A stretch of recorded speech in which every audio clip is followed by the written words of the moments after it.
जय हिंद, जय भारत। मित्रों, भारतीय महिलाएं कभी भी किसी चुनौती के आगे नहीं झुकी हैं। शुंभ, निशुंभ और महिषासुर जैसे राक्षसों का वध करने वाली मां दुर्गा हमारी आराध्या रही हैं। मित्रों, आधुनिक उत्तर प्रदेश भी महिलाओं की सुरक्षा के प्रति अत्यंत संवेदनशील है और आज प्रदेश के सभी 1647 थानों में महिलाओं की सुरक्षा और सहयोग हेतु महिला शक्ति केंद्र स्थापित किए जा चुके हैं और महिलाओं की बीट का नेतृत्व महिला पुलिस अधिकारी स्वयं कर रही हैं। आज प्रदेश करवट ले रहा है। देवियों सज्जनों, अब मैं उत्तर प्रदेश के समग्र विकास को समर्पित प्रदेश के माननीय मुख्यमंत्री आदरणीय योगी आदित्यनाथ जी को उनके आशीर्वचन हेतु आमंत्रित करता हूं। करतल ध्वनि के साथ स्वागत करें माननीय मुख्यमंत्री महोदय का। भारत माता की, भारत माता की, भारत माता की। वंदे वंदे वंदे।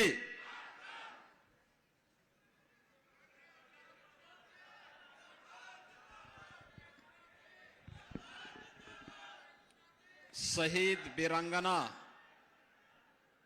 उदा देवी पासी के शहादत दिवस पर मूर्ति अनावरण कार्यक्रम में मुख्य अतिथि के रूप में उपस्थित देश के लोकप्रिय और यशस्वी रक्षा मंत्री और लखनऊ का प्रतिनिधित्व देश की संसद में करने वाले यशस्वी नेता आदरणीय राजनाथ सिंह जी, उत्तर प्रदेश सरकार में मंत्रिमंडल के मेरे वरिष्ठ सहयोगी उप मुख्यमंत्री श्री ब्रजेश पाठक जी, केंद्रीय ग्रामीण राज्य मंत्री श्री कमलेश पासवान जी, माननीय सांसद श्री अशोक रावत जी,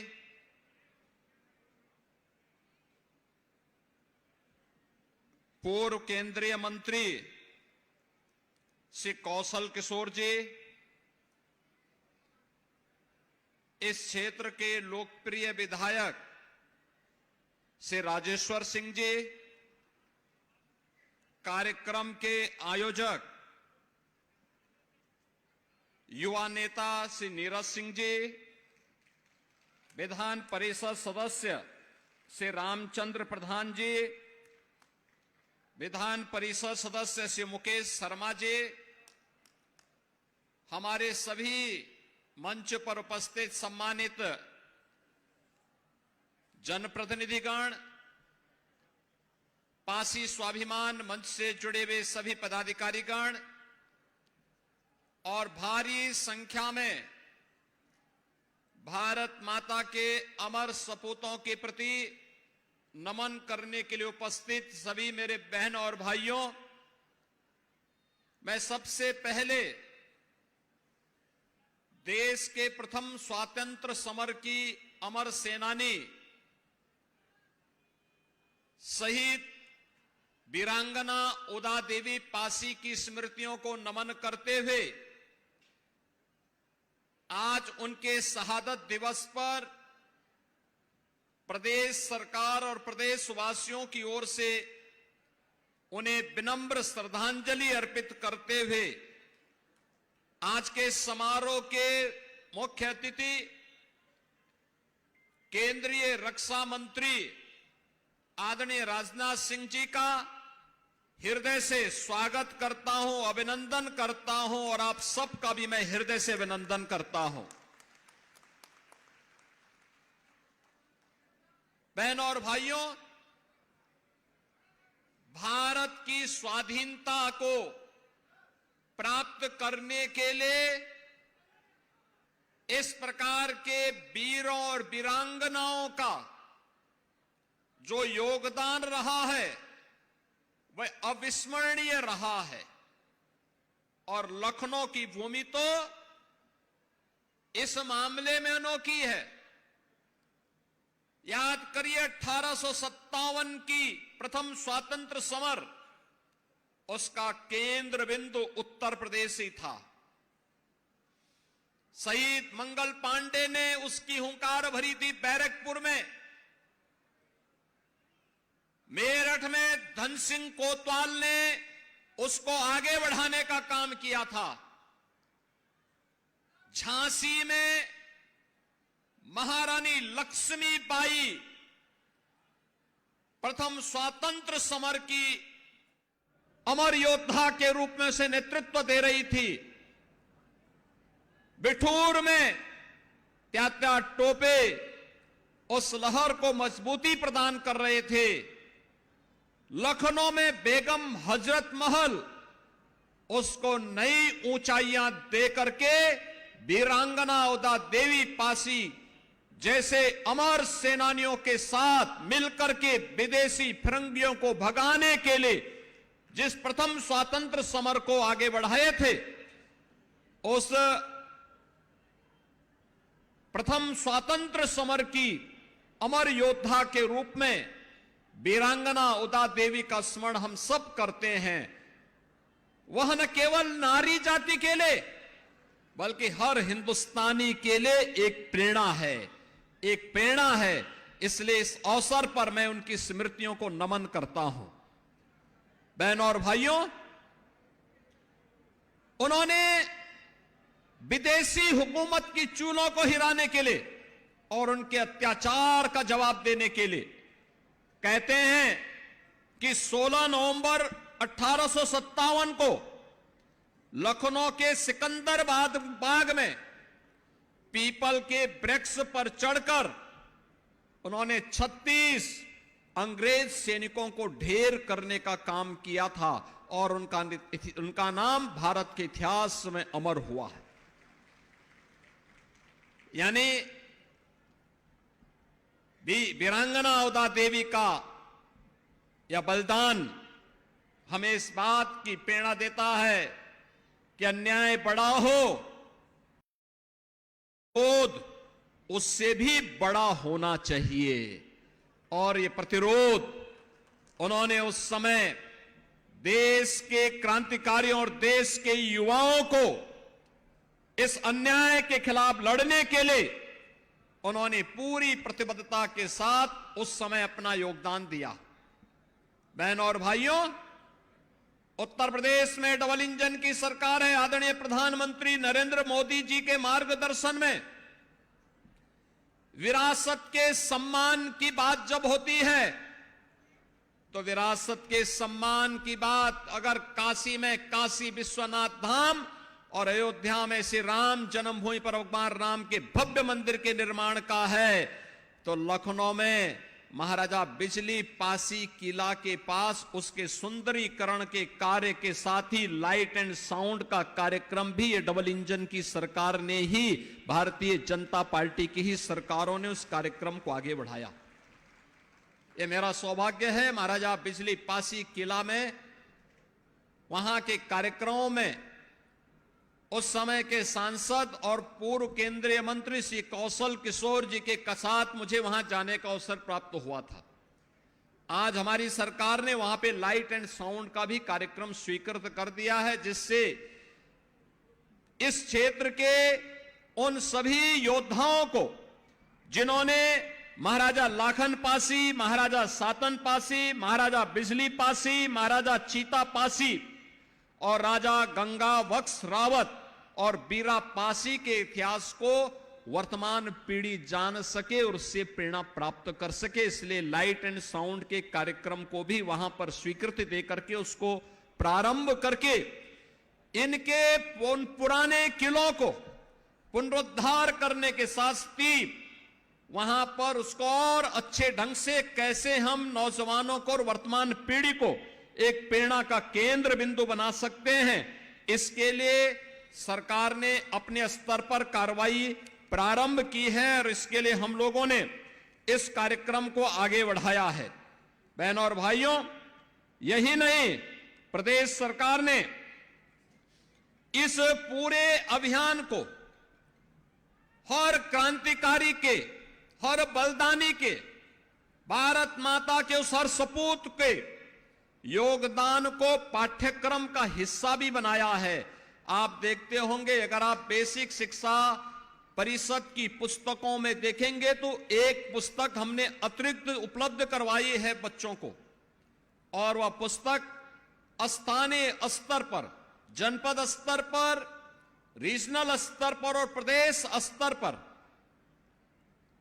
उन पाठ्यक्रमों का हिस्सा अलग अलग कक्षाओं में हम लोगों ने उन महापुरुषों के बारे में वर्तमान पीढ़ी जान सके, इस कार्यक्रम को आगे बढ़ाने का काम किया है। मुझे बताते हुए प्रसन्नता है, हमारी सरकार ने प्रदेश में गठन होने के बाद 3 नई पीएसी की बटालियन गठित की।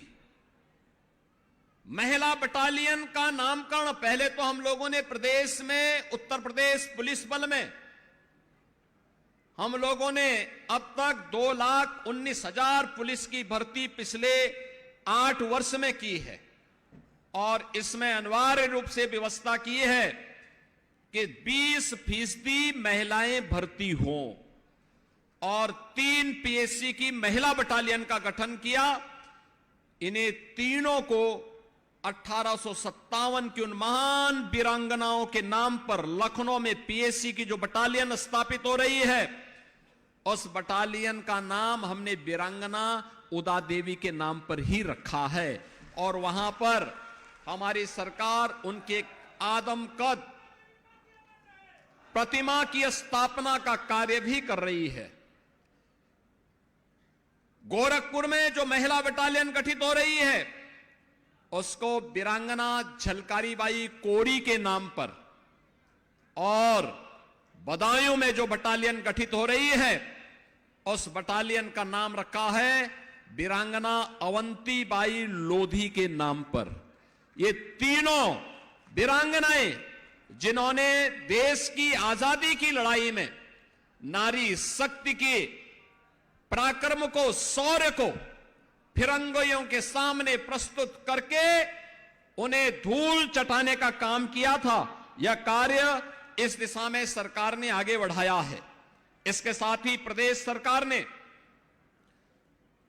क्योंकि ये समाज, लेकिन क्रांति की हुंकार भरने के नाते उन्हें समाज की मुख्य धारा से काटने के लिए विदेशी हुकूमत ने उन्हें अलग थलग करके रख दिया था। परिणाम क्या था? समाज की मुख्य धारा से कटा हुआ कोई भी जाति पिछड़ जाती है, और यही स्थिति पासी समाज के साथ, हमारे अनुसूचित समाज के साथ हुआ। आज डबल इंजन की सरकार इस दिशा में कार्य कर रही है। लखनऊ में हमारी सरकार के द्वारा बाबा साहब डॉक्टर भीमराव अंबेडकर जी का एक स्मारक और सांस्कृतिक केंद्र के निर्माण का कार्य युद्ध स्तर पर चल रहा है, जिसमें अनुसूचित जाति से जुड़े हुए छात्रों को शोध करने के साथ साथ उच्च शिक्षा के लिए हम लोग वहां पर स्कॉलरशिप की व्यवस्था भी करने जा रहे हैं। 62 जनपदों में 109 सर्वोदय विद्यालय की स्थापना का कार्य भी हमारा या तो संपन्न हो चुका है, या उन कार्यों को हम लोग मजबूती के साथ आगे बढ़ाए हैं, जहां पे आश्रम पद्धति विद्यालय के माध्यम से छात्र छात्राओं को रहने, उनकी सारी व्यवस्था वहां पे सरकार के स्तर पर प्रारंभ की गई है। इसके साथ ही 18 जनपदों में 18 अटल आवासीय विद्यालय, ये पूर्व प्रधानमंत्री सदैव अटल बिहारी वाजपेयी जी की स्मृति को जीवंत बनाए रखने के लिए, क्योंकि यह वर्ष सदैव अटल जी की जन्म शताब्दी वर्ष भी है, और अटल जी की इन स्मृतियों को जीवंत बनाए रखने के लिए 18 कमिश्नरी मुख्यालयों पे 18 अटल आवासीय विद्यालयों का निर्माण किया गया है। और अटल आवासीय विद्यालय के माध्यम से श्रमिकों के बच्चों को या कोविड कालखंड में जो बच्चे निराश्रित हो गए थे, उन बच्चों को ला करके वहां पे उनके रहने खाने और आधुनिक शिक्षा की पूरी व्यवस्था वहां पर उन बच्चों की गई है। और यह कार्य यहां पर है। प्रदेश सरकार ने अनुसूचित जाति छात्रावास में पूर्व दशम छात्र के 32,49,800 से अधिक छात्रों को स्कॉलरशिप वर्तमान में हम दे रहे हैं और दसमोत्तर में लगभग 90 लाख छात्र छात्राओं को 9,600 करोड़ रुपए से अधिक की धनराशि हम लोग इस दिशा से स्कॉलरशिप के लिए उपलब्ध करवा रहे हैं। अनुसूचित जाति अभ्युदय योजना के अंतर्गत हर जनपद में प्रतियोगी परीक्षाओं के लिए फिजिकली भी और वर्चुअली भी कोचिंग की सुविधा सरकार उपलब्ध करवाने का कार्य कर रही है। इसके साथ ही प्रदेश सरकार ने अनुसूचित जाति जनजाति के सम्मान, उनकी सुरक्षा और उनके स्वावलंबन के लिए पूरी प्रतिबद्धता के साथ कार्य कर रही है। आज का यह अवसर हमें एक महान वीरांगना के प्रति उनकी स्मृतियों को नमन करने, वर्तमान पीढ़ी को राष्ट्रीयता के साथ जोड़ने का यह एक माध्यम प्रदान करता है और नारी शक्ति का सम्मान, वंचित वर्ग का उत्थान, यह डबल इंजन की सरकार का मुख्य ध्येय है। और वीरांगना उदा देवी हमें याद दिलाती है कि नारी शक्ति कितनी सामर्थ्यवान है। यह वीरांगना उदा देवी, वीरांगना अवंतीबाई लोधी और वीरांगना झलकारी बाई कोरी, इनकी शहादत और इनका बलिदान इस बात की प्रेरणा हम सबको प्रदान करती है। आज के इस अवसर पर मैं एक बार फिर से वीरांगना उदा देवी की स्मृतियों को नमन करते हुए आप सभी को इस बात के लिए आश्वस्त करता हूं कि डबल इंजन की सरकार भारत माता के उन सभी सपूतों को जिन्होंने भारत की स्वाधीनता के लिए और स्वाधीन भारत में देश की रक्षा के लिए अपने आप को समर्पित किया है, उनके सम्मान और उनकी वर्तमान पीढ़ी के स्वावलंबन के लिए पूरी प्रतिबद्धता के साथ कार्य करेगी। इस विश्वास के साथ मैं आयोजकों को धन्यवाद देते हुए समारोह के मुख्य अतिथि का हृदय स्वागत करते हुए आप सबके प्रति मैं अपनी शुभकामनाएं देता हूं। धन्यवाद। जय हिंद। बहुत बहुत धन्यवाद माननीय मुख्यमंत्री महोदय। लखनऊ भाग्यशाली है जो उसे सांसद और अभिभावक के रूप में श्री राजनाथ सिंह जी मिले हैं। देश के रक्षा मंत्री के रूप में भारत को एक आत्मनिर्भर और शक्तिशाली राष्ट्र बनाने से संबंधित अपने कर्तव्यों का सम्यक निर्वहन करते हुए वे लखनऊ के प्रति भी एक सांसद के रूप में अपना सर्वश्रेष्ठ देते आए हैं। भाइयों और बहनों, लखनऊ को ब्रह्मोस की ताकत देने वाले धीर गंभीर व्यक्तित्व के स्वामी माननीय केंद्रीय रक्षा मंत्री श्री राजनाथ सिंह जी का करतल ध्वनि के साथ स्वागत करें। माननीय मंत्री महोदय कृपया अपने आशीर्वचन हेतु पधारें।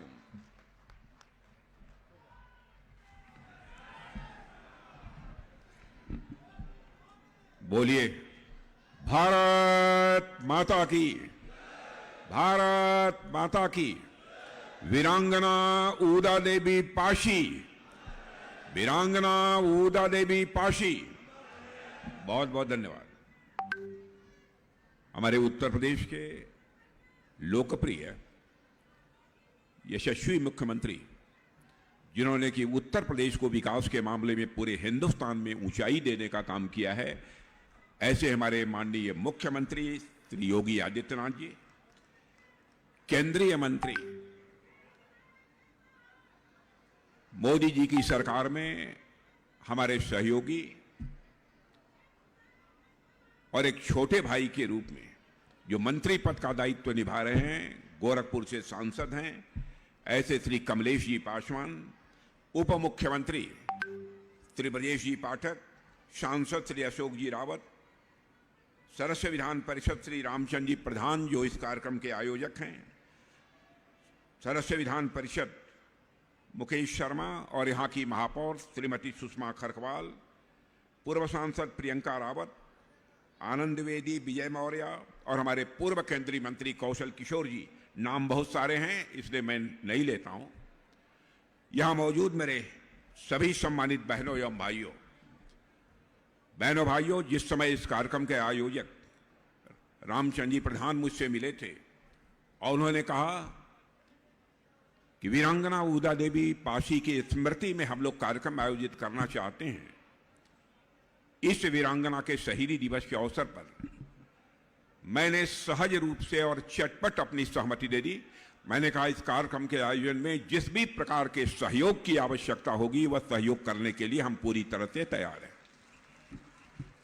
और आज जिस प्रकार का यह भव्य कार्यक्रम मैं अपनी आंखों के सामने देख रहा हूं, बहनों भाइयों, मैं आप सबसे भी आग्रह करना चाहूंगा, केवल यह कार्यक्रम इसी वर्ष नहीं होना चाहिए बल्कि वीरांगना ऊदा देवी और बहुत सारी वीरांगनाएं और वीर जो हमारे पासी समाज के हैं, प्रतिवर्ष एक बड़ा कार्यक्रम आयोजित किया जाना चाहिए। मैं यह आप सबसे अनुरोध मैं करना चाहूंगा। सर्वप्रथम तो मैं वीरांगना ऊदा देवी जी के बलिदान दिवस पर उनको अपनी विनम्र श्रद्धांजलि अर्पित करता हूं। और आप सब जानते हैं उनके इतिहास की जानकारी हमारे पूर्व वक्ता साथियों ने भी दी है। लखनऊ के पास जब अंग्रेजों से लड़ते हुए ऊदा देवी जी के पति मक्का पासी शहीद हुए थे, जब ऊदा देवी जी ने अपने शहीद पति का निष्प्राण शरीर देखा तब उनकी हिम्मत टूटी नहीं बल्कि उनकी हिम्मत और अधिक बढ़ गई। उनके अंदर और ताकत पैदा हुई और उन्होंने प्रतिज्ञा किया कि अपने पति की शहादत का मैं बदला लेकर रहूंगी, और वीरांगना ऊदा देवी पासी ने वह बदला लिया। मेरे बहनों भाइयों, वीरांगना ऊदा देवी जी ने अप्रतिम पराक्रम और अदम्य साहस से न सिर्फ अंग्रेजी सेना को ही धूल चटाई थी बल्कि राष्ट्र प्रेम का ऐसा मानक स्थापित किया है जो मैं मानता हूं कि अनंत काल तक भारत के हर नागरिक को वह प्रेरणा देता रहेगा। ऊदा देवी ने अकेले ही 36 ब्रिटिश सैनिकों को मौत के घाट उतारने में कामयाबी हासिल की थी वीरांगना ऊदा देवी ने। और इतना ही नहीं, जब तक भारत की ओर कोई आंख उठाकर देखेगा तो भारत की बेटी उसका डटकर मुकाबला कर सकती है, यह प्रेरणा देने का काम यदि किसी ने किया था तो हमारी वीरांगना ऊदा देवी पासी ने किया था। जब अंग्रेज के एक बटालियन से लड़ते हुए ऊदा देवी शहीद हुई तब उनके मृत शरीर को देखकर, ध्यान से सुनिएगा, जब अंग्रेजों की एक बटालियन से लड़ते हुए ऊदा देवी जी जब शहीद हुई थी तब उनके मृत शरीर को देखकर, उनके मरे हुए शरीर को देखकर ब्रिटिश अधिकारियों ने भी उनके प्रति झुककर अपना सम्मान व्यक्त किया था। वह थी वीरांगना ऊदा देवी पासी। उस समय के अंग्रेज अधिकारी कैप्टन डॉसन ने अपना हैट उतारकर वीरांगना ऊदा देवी पासी को सलूट किया था। शायद यह बात लोगों को जानकारी नहीं है, यह इतिहास के पन्नों में अंकित है। साथियों, वीरांगना ऊदा देवी न केवल पासी समाज बल्कि पूरे देश को गौरवान्वित उन्होंने किया है। प्रत्येक भारतीय को उन पर गौरव की अनुभूति होनी चाहिए। आज लखनऊ में आप सबके बीच ऊदा देवी जी से जुड़े इस कार्यक्रम में उपस्थित होकर सचमुच मुझे प्रसन्नता भी हो रही है और मैं अपने को गौरवान्वित भी महसूस कर रहा हूं। दलित समाज से आई वीरांगना ऊदा देवी ने लखनऊ के इसी क्षेत्र में अपना बलिदान दिया है। दलित समाज से आए एक और महान व्यक्ति और हम सभी के पूजनीय बाबा साहब भीमराव अंबेडकर से भी हमारे इस लखनऊ का एक खास रिश्ता रहा है। बाबा साहब के लिए गुरु समान बोधानंद जी और उन्हें दीक्षा प्रदान करने वाले भदंत प्रज्ञानंद जी लखनऊ में ही रहते थे। जिसके कारण लखनऊ को बाबा साहब की स्नेह भूमि के रूप में भी हम सब जानते हैं। साथियों, ऐसी भूमि जो ऊदा देवी जी और बाबा साहब अम्बेडकर से जुड़ी हो, मेरी कर्मस्थली होना, मैं मानता हूं यह हमारे लिए अत्यंत गौरव और यह सम्मान का विषय है। बहनों भाइयों, आज ऊदा देवी का बलिदान दिवस है। आज उन्हें याद करने का दिन है। हम उन्हें उनके मातृभूमि के प्रति समर्पण और त्याग के लिए पुनः याद करते हैं, लेकिन उनकी गौरव गाथा को दो और वजहों से याद किया जाना चाहिए। पहली बात, ऊदा देवी जी की कहानी हमें आत्मसम्मान सिखाती है, हमारे अंदर स्वाभिमान की भावना पैदा करती है। 1857 की क्रांति के इतिहास में ऊदा देवी पासी ने न केवल अंग्रेजी हुकूमत को ही चुनौती दी थी, बल्कि उस सामाजिक व्यवस्था को भी चुनौती दी थी जिसने उनके समाज को सदियों तक हाशिए पर रखा। उस व्यवस्था को भी ऊदा देवी पासी ने चुनौती दी थी। उन्होंने यह सिद्ध किया कि देशभक्ति और वीरता किसी जाति या वर्ग की सीमा में नहीं बांधी जा सकती है। देशभक्ति और वीरता किसी जाति की सीमा में नहीं बांधी जा सकती है। लखनऊ की लड़ाई में उन्होंने दिखाया कि स्वतंत्रता की ज्वाला हर हृदय में प्रज्वलित हो सकती है। वह समाज चाहे सबसे उपेक्षित ही क्यों न हो, उसके हृदय में भी यह देशभक्त की ज्वाला सदैव प्रज्वलित रहती है। दूसरा, ऊदा देवी की कहानी ने आजादी की लड़ाई में महिलाओं की भूमिका को रोशन किया है। वे हमें याद दिलाती हैं कि यदि महिलाएं बंदूक का उपयोग कर सकती हैं तो युद्ध में लड़ सकती हैं और ब्रिटिश सैनिकों को वह मार सकती हैं, तो वे किसी भी मामले में पुरुषों से कम नहीं हैं। और इसीलिए ऊदा देवी को न केवल उनकी वीरता के लिए याद किया जाएगा, बल्कि मैं मानता हूं कि उन्हें एक ऐसे लीडर के रूप में भी याद किया जाना चाहिए जिन्होंने दलित समाज से आने वाली महिलाओं को ब्रिटिश शासन के खिलाफ हथियार उठाकर लड़ने के लिए संगठित करने में भी अपनी महत्वपूर्ण भूमिका निभाई थी। साथियों, ऊदा देवी का बलिदान हमें यह भी सिखाता है कि सच्चा साहस वही है जो अन्याय, भेदभाव और दास्ता तीनों के विरुद्ध डटकर सीना तान कर खड़ा हो, वही है। ऊदा देवी का जीवन महिला सशक्तिकरण और समानता के अप्रतिम मूल्य का मैं मानता हूं कि एक बहुत बड़ा उदाहरण भी है। साथियों, भारत की नारी शक्ति स्वदेश और स्वधर्म की रक्षा के लिए कभी भी किसी से पीछे नहीं रही है। आज सैनिक स्कूलों के दरवाजे भी लड़कियों के लिए खोल दिए गए हैं। भारतीय महिलाएं सियाचिन की ऊंचाइयों से लेकर समंदर की गहराइयों तक देश की सुरक्षा चक्र को वह और अधिक मजबूत कर रही हैं। अभी हाल ही में मैं याद दिलाना चाहता हूं ऑपरेशन सिंदूर की।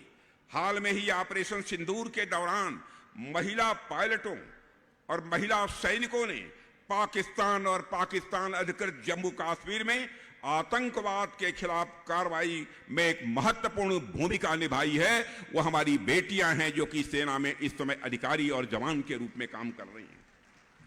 साथियों, मैं यह निसंकोच कह सकता हूं कि भारत की आन बान शान की रक्षा के लिए हर बेटी ऊदा देवी बन सकती है।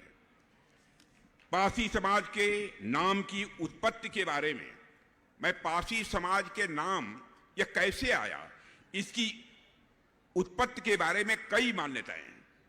मैं सभी मान्यताओं की चर्चा तो नहीं करना चाहता हूं, लेकिन जो मुझे उचित मान्यता लगती है उसकी मैं आप सबसे चर्चा करूंगा।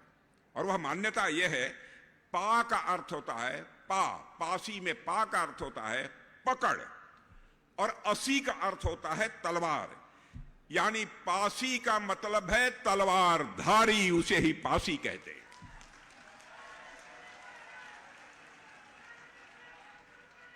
एक और मान्यता भारत के 1971 के एक ऑफिशियल डॉक्यूमेंट में जो दर्ज है, मैं उसकी बात करना चाहता हूं। उस ऑफिशियल डॉक्यूमेंट के अनुसार पासी समुदाय का हिंदी शब्द पसीना से आया है। पासी समुदाय का नाम हिंदी शब्द पसीना से आया है और यह माना जाता है कि उनकी उत्पत्ति भगवान विष्णु के छठे अवतार भगवान परशुराम के पसीने से हुई है। भगवान परशुराम ने पासी समाज का उद्भव गौ रक्षा के लिए किया था। बहनों भाइयों, इतनी बड़ी जिम्मेदारी, इतना बड़ा भरोसा आपके ऊपर उस समय भगवान परशुराम ने किया था। जिस समुदाय का जन्म ही जीवन की रक्षा के लिए हुआ हो, जिस समुदाय का जन्म ही जीवन की रक्षा के लिए हुआ हो, उससे महान और उससे पवित्र उद्देश्य किसी के अस्तित्व का और क्या हो सकता है। पासी समाज के मूल में करुणा है, साहस है और कर्तव्य है। पासी समुदाय के जीवन का मूल्य उद्देश्य ही संरक्षण और सेवा रहा है। मेरे बहनों भाइयों, आज भी पासी समाज उसी भावना से समाज और राष्ट्र की सेवा में लगे हैं और वास्तव में जो समाज दूसरों के जीवन और अस्तित्व के रक्षा के लिए ही पैदा हुआ हो, उसका इतिहास सिर्फ मैं मानता हूं यह गर्व का ही यह विषय नहीं है, बल्कि यह पूरी मानवता के लिए एक प्रेरणा का यह स्रोत है। साथियों, पासी समाज के नाम से जुड़ी बातों से एक बात यह बिल्कुल साफ हो जाती है कि पासी समाज की साहस और बलिदान की एक बहुत ही गौरवशाली परंपरा रही है। चाहे वह प्राचीन काल हो, चाहे वह आधुनिक काल, पासी समुदाय वीर योद्धा समुदाय है। बहनों भाइयों, ये सभी इस बात को मानते हैं और इस पासी समाज में बराबर हमेशा से मातृभूमि के रक्षा में, मातृभूमि की रक्षा में पासी समाज ने अपना आवश्यकता पड़ने पर सर्वस्व न्यौछावर किया है। यह भारतवासी किसी भी सूरत में नहीं भूल सकते। और यह बात और यह बात जो साथियों मैं कह रहा हूं, यह बात जो कह रहा हूं मैं, इसका आधार है, इस बात की पुष्टि भारत की स्वतंत्रता संग्राम में पासी समाज के योगदान से की जा सकती है। जिनको संदेह हो इसकी पुष्टि कर सकते हैं। और साथियों, पासी समुदाय ने स्वतंत्रता आंदोलन के दौरान महत्वपूर्ण योगदान दिया था। आजादी की लड़ाई में, भूलिए मत, आजादी की लड़ाई में आप लोगों का बहुत बड़ा योगदान है। चाहे वह 1857 की आजादी की पहली लड़ाई हो या अवध किसान सभा आंदोलन हो, पासी समुदाय ने हमेशा मातृभूमि के लिए अपना सब कुछ न्यौछावर किया है। मेरे बहनों भाइयों, एक आंदोलन में एक घटना और एक आंदोलन में मदारी पासी, आप लोगों ने नाम सुना होगा, एक आंदोलन में मदारी पासी का योगदान कोई नहीं भूल सकता। मेरे बहनों भाइयों, मदारी पासी जी ने अन्याय के खिलाफ विद्रोह का बिगुल फूंका। मदारी पासी जी ने अन्याय और जुल्म के खिलाफ विद्रोह का बिगुल फूंका। जब किसानों पर बहुत अधिक लगान लगाई गई थी तो मदारी पासी उस समय किसानों के मसीहा बनकर खड़े हुए थे। किसानों के लिए भी पासी समाज ने संघर्ष किया है। मेरे बहनों भाई, उन पर, अब देखिए मेरी बात सुनो, उन पर, मदारी पासी पर अंग्रेजों ने 1000 रुपए का इनाम रखा था।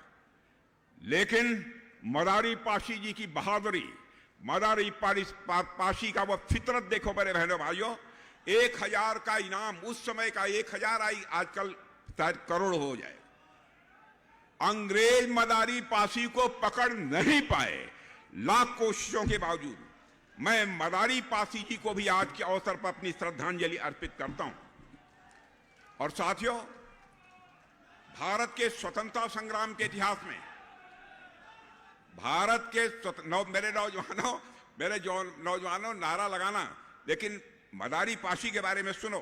पासी समाज का कितना बड़ा योगदान रहा है, इसके बारे में आप सबको जानकारी होनी चाहिए। भारत के स्वतंत्रता संग्राम को इस तरह प्रस्तुत किया गया, मानो आजादी की लड़ाई एक ही पार्टी और कुछ विशेष वर्गों ने ही यह लड़ाई लड़ी हो, एक यह धारणा बनाने की कोशिश की गई और इससे लोगों के मन में यह भ्रम पैदा हो गया कि स्वतंत्रता संग्राम का नेतृत्व कुछ गिने चुने लोगों ने किया है, कुछ गिने चुने परिवारों ने किया था। परिणाम स्वरूप उन हाशिए पर रहे समुदायों के संघर्ष और बलिदान को नजरअंदाज कर दिया गया, जिन्होंने भारत की स्वतंत्रता में, भारत को आजादी दिलाने में अपना सर्वस्व न्यौछावर कर दिया था।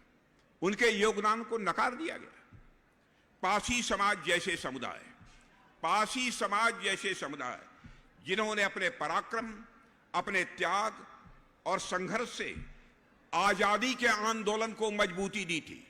आप लोगों ने आजादी के आंदोलन को मजबूती दी है मेरे बहनों भाइयों, और वो आपको जो उचित स्थान इतिहास में मिलना चाहिए था नहीं मिला, जबकि वे भी इस महान यात्रा के समान रूप से भागीदार रहे हैं और उसके नायक भी थे। दलित और आदिवासी महिलाओं और पिछड़े समुदायों के असंख्य वीरों के इतिहास को पन्नों में जो उचित स्थान मिलना चाहिए था इतिहास के पन्नों में, वह उचित स्थान नहीं मिला है। इन नायकों को न सिर्फ मैं मानता हूं, इन नायकों को न सिर्फ केवल पढ़ाया जाना चाहिए था, बल्कि मैं कहना चाहता हूं कि ऐसे नायकों को तो पूजा जाना चाहिए था। लेकिन साथियों, वामपंथी इतिहासकारों ने अपनी सुविधा के अनुसार उन्होंने इतिहास लिखा। वामपंथी इतिहासकारों ने अपनी सुविधा से अपना इतिहास लिखा, जिसमें दलित और पिछड़े समाज के नेताओं की वीरता और बलिदान को उन्होंने जानबूझकर दरकिनार किया। पहले की सरकारों ने भी पासी समाज और दलित समाज के नायकों को जो उचित स्थान मिलना चाहिए वह नहीं मिला है। मैं योगी जी को धन्यवाद देना चाहता हूं। मैं उत्तर प्रदेश के यशस्वी मुख्यमंत्री योगी जी का अभिनंदन भी करना चाहूंगा और आपसे कहूंगा तालियां बजाकर कीजिए। जो काम उस समय वो लोग नहीं कर पाए, इस समय हमारे मुख्यमंत्री योगी आदित्यनाथ जी करते हैं।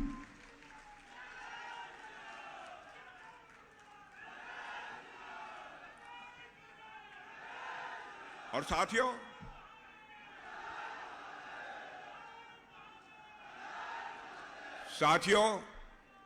यह अत्यंत दुख की बात है कि इतिहासकारों ने पासी साम्राज्य पर कोई किताब ही नहीं लिखी।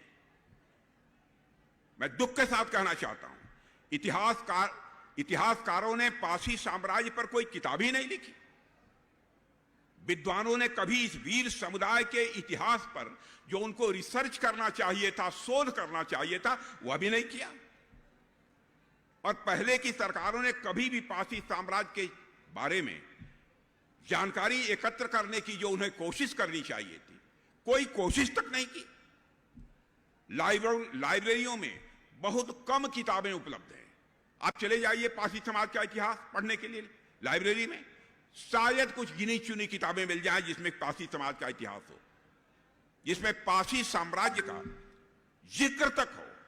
मैंने ऐसी पुस्तकों को देखा है जिसमें पासी साम्राज्य का जिक्र तक नहीं है। इतना बड़ा जुल्म एक समाज के ऊपर, इतना बड़ा अत्याचार। साथियों, पासी समाज से आने वाले राजाओं ने बहुत समय तक इस देश में शासन किया है। आपको भी जानकारी नहीं होगी, पासी समाज से आने वाले राजाओं ने बहुत समय तक इस देश में शासन किया है। पासी समाज का इतिहास राजा अशोक मौर्य से भी पुराना माना जाता है। पासी समाज का इतिहास राजा अशोक मौर्य से भी पुराना माना जाता है। मैं आज पासी समाज और हम सभी के नायक महाराजा बिजली पासी जी का भी यहां पर स्मरण करना चाहता हूं। राजा पृथ्वीराज चौहान की समकालीन महाराजा बिजली पासी जी ने न केवल बिजनौर की स्थापना की, बल्कि अपनी दूरदर्शिता और नेतृत्व से इस क्षेत्र में एक विशाल और समृद्ध, एक धनवान, एक राज्य भी स्थापित किया था। उन्हें के शासनकाल की समृद्धि का, उनके शासन काल की जो समृद्धि रही है, उसका अंदाज इस बात से लगाया जा सकता है कि उन्होंने 12 मजबूत किलों का निर्माण कराया था, 12 मजबूत किलों का निर्माण करवाया था। यह न केवल उनकी समृद्धि का प्रतीक है, बल्कि उनकी शक्ति और रणनीतिक कुशलता का भी इससे एक परिचय मिलता है। अवध का यह क्षेत्र आज भी सम्मान के साथ साथियों महाराजा बिजली पासी को याद करता है। लेकिन यह केवल इतिहास की विफलता ही से नहीं मानता हूं, बल्कि हमारी सामूहिक जिम्मेदारी की भी कहीं न कहीं कोई कमी रही है कि पासी समाज का जैसा इतिहास लिखा जाना चाहिए था, नहीं लिखा गया। हमने अपने पूज्य पुरुषों को भुला दिया, हमने उन वीरों और समुदायों को भुला दिया जिन्होंने बिना किसी चाहत के इस राष्ट्र की आजादी के लिए अपना सब कुछ न्यौछावर कर दिया था। साथियों, महाराजा बिजली पासी, महाराजा सतान पासी, महाराजा लाखन पासी, महाराजा सुहेलदेव, महाराजा छेटा पासी, महाराजा दालदेव, राजा गंगा वक्सरावत, झलकारी बाई, अवंती बाई और महावीरी देवी, ये वो नाम हैं जो कि सोने के अक्षरों में अंकित किए जाने चाहिए, लेकिन अंकित नहीं किए गए। लेकिन साथियों, मुगलों के इतिहास को बढ़ा चढ़ाकर बताने वाले इतिहासकारों ने इन नामों को सम्मान जो देना चाहिए नहीं दिया। हमारे इतिहास की किताबों में भी जो उन्हें मान्यता मिलनी चाहिए थी, नहीं मिली। यह हमारा दायित्व है, मैं मानता हूं हमारा दायित्व है कि हम उस विस्मृत इतिहास को पुनः सामने लाएं, जो इतिहास भुलाने की कोशिश की गई है। मैं आप सबसे भी निवेदन करना चाहता हूं, अन्य विद्वानों से भी आग्रह करना चाहता हूं, हम उस भूले और बिसरे इतिहास को हम पुनः सामने लाएं, ताकि पासी समाज जैसे समुदायों का योगदान देश की चेतना में फिर से एक बार जागृत हो सके। मित्रों, मैं यह चाहता हूं, क्योंकि राष्ट्र की असली ताकत तभी पूरी तरह प्रकट होती है जब हर वर्ग, हर समुदाय, हर बलिदान को जो उसका सम्मानजनक स्थान मिलना चाहिए, वह सम्मानजनक स्थान मिले। साथियों, जब वर्ष 2000 में एनडीए की हमारी सरकार बनी थी, आदरणीय अटल बिहारी वाजपेयी जी प्रधानमंत्री थे, तब हमने राजा बिजली पासी जी की स्मृति में डाक टिकट जारी करके उनको अपनी श्रद्धांजलि अर्पित की थी। बहनों भाइयों, श्रद्धेय अटल बिहारी वाजपेयी जी के शासनकाल की बात मैं कर रहा हूं। उस समय मैं यहां का मुख्यमंत्री था। हमारी सरकार ने ऐसे गुमनाम नायकों को भी सामने लाने का कार्य किया है, जिनके योगदान में स्वतंत्रता संग्राम को एक नई दिशा देने में बहुत ही अहम भूमिका निभाई है। उनके बलिदान और संघर्ष को याद करना और सम्मान देना, मैं मानता हूं कि हमारा और आपका सभी का यह कर्तव्य बनता है मेरे बहने भाइयों। और इसी क्रम में हमारी उत्तर प्रदेश सरकार ने और हमारे यहां के यशस्वी लोकप्रिय मुख्यमंत्री माननीय योगी आदित्यनाथ जी ने पासी समाज के वीरों और वीरांगनाओं को पाठ्यक्रम में हिस्सा बनाए जाने का जो फैसला किया है, उसके लिए मैं आप सबकी तरफ से उनका अभिनंदन करना चाहता हूं, उनको मैं बधाई देता हूं।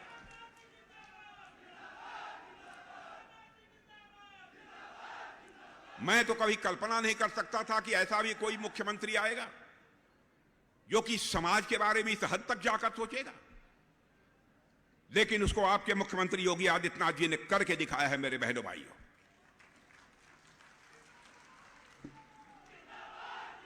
बहराइच में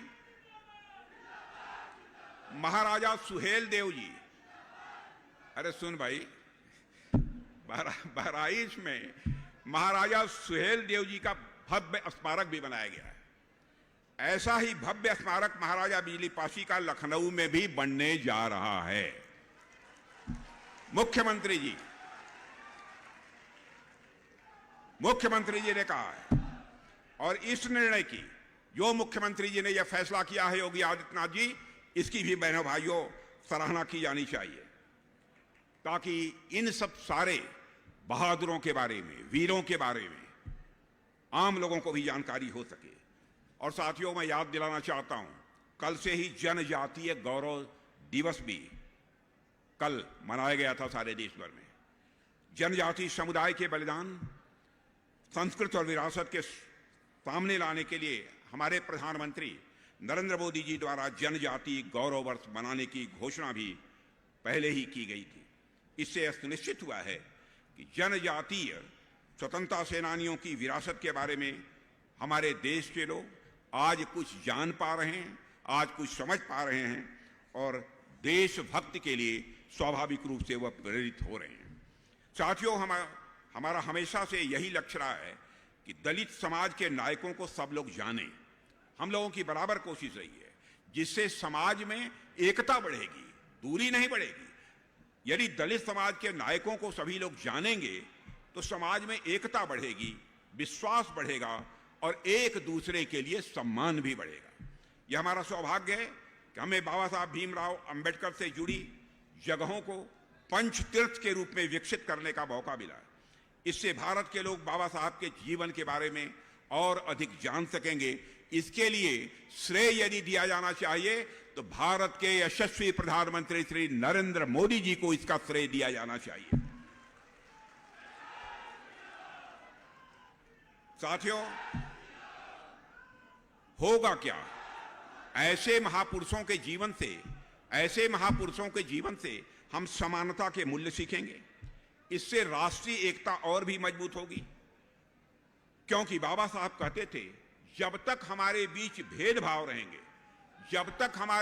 भेदभाव रहेंगे हम कभी भी अपनी राष्ट्रीयता का विकास नहीं कर सकते। इसलिए भेदभाव मिटना चाहिए। और जो भी सुझाव मैंने दिया है, यदि ये सब सारे कदम उठाए जाते हैं तो मैं समझता हूं कि आपस की दूरी और आपस का भेदभाव यह स्वाभाविक रूप से समाप्त होगा। और इस बात को ध्यान में रखते हुए हमारे प्रधानमंत्री नरेंद्र मोदी जी ने हमेशा यह सुनिश्चित किया है कि देश के हर वर्ग और विशेषकर समाज की हाशिए पर रहने वाले समुदायों को उचित प्रतिनिधित्व दिया जाना चाहिए और इस काम को किया है। उन्हें अपनी बात रखने के लिए स्थान मिलना चाहिए। यह है हमारे प्रधानमंत्री की सोच। और प्रधानमंत्री मोदी जी ने मंत्रिमंडल में भी इस बात का ध्यान रखा है कि समाज के वंचित, पिछड़े समुदायों को जगह मिले। पाची समाज से आने वाले, जिनका अभी आपने भाषण सुना, आपके युवा सांसद, और ये पहली बार सांसद नहीं हुए हैं, कई बार सांसद हुए हैं। कमलेश पासवान जी इस समय भारत सरकार के मंत्रिमंडल में मंत्री के रूप में काम कर रहे हैं।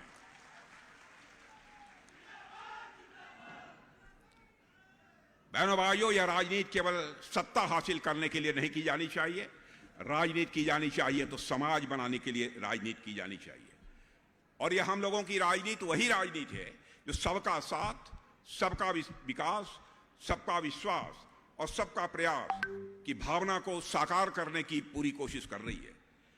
कोई भी देश या समाज, मेरे साथियों, सिर्फ इस बात से नहीं जाना जाता है कि सक्षम वर्गों के लोग कितना कर पाए हैं, बल्कि इस बात से जाना जाता है कि वंचित वर्ग के प्रति कितना वह समाज संवेदनशील है। हमारी सरकार का बराबर यह लक्ष्य रहा है कि वंचित वर्ग और अधिक सशक्त हो, और बराबर उसकी हम लोग चिंता कर रहे हैं। चाहे हमारी उत्तर प्रदेश सरकार हो अथवा केंद्रीय सरकार हो, हमारी सरकारी योजनाओं में, सरकार की योजनाओं में सबसे अधिक, सरकार की जो योजनाएं केंद्र की हो अथवा प्रदेश की, सबसे अधिक लाभ पहुंचा है तो हमारे समाज के वंचित वर्ग को हम लोगों ने लाभ पहुंचाने की कोशिश की है। मेरे बहनों भाइयों, ये लाभकारी योजनाएं उस सेवा अभियान का हिस्सा हैं जो हमारी सरकार 11 वर्षों से एससी, एसटी और ओबीसी और अन्य वंचित वर्ग के लिए चला रही है। हमारा मानना है कि समाज कल्याण का रास्ता सामाजिक न्याय से ही होकर गुजरता है। समाज कल्याण का रास्ता सामाजिक न्याय से ही होकर गुजरता है। इसलिए हमारी प्राथमिकता में हमेशा से ही समाज कल्याण के लिए सामाजिक न्याय रहा है। बहनों भाइयों, बातें बहुत सारी हैं। कैसे सरकारी छात्रवृत्तियां दी जा रही हैं, Ambedkar social innovation and incubation mission स्थापित किए गए हैं, बहुत सारे काम किए गए हैं। सारे कामों की यदि मैं चर्चा करूंगा तो एक लंबा समय लगेगा। इसलिए मैं आप सबसे यही कहना चाहता हूं, चाहे हमारी केंद्र की सरकार हो, चाहे हमारे यहां पर श्री योगी आदित्यनाथ जी की सरकार हो, इनके द्वारा किए गए जो प्रयास हैं, यह प्रयास यह दर्शाते हैं कि सरकार हमारी सामाजिक न्याय के लिए, सरकार के लिए सामाजिक न्याय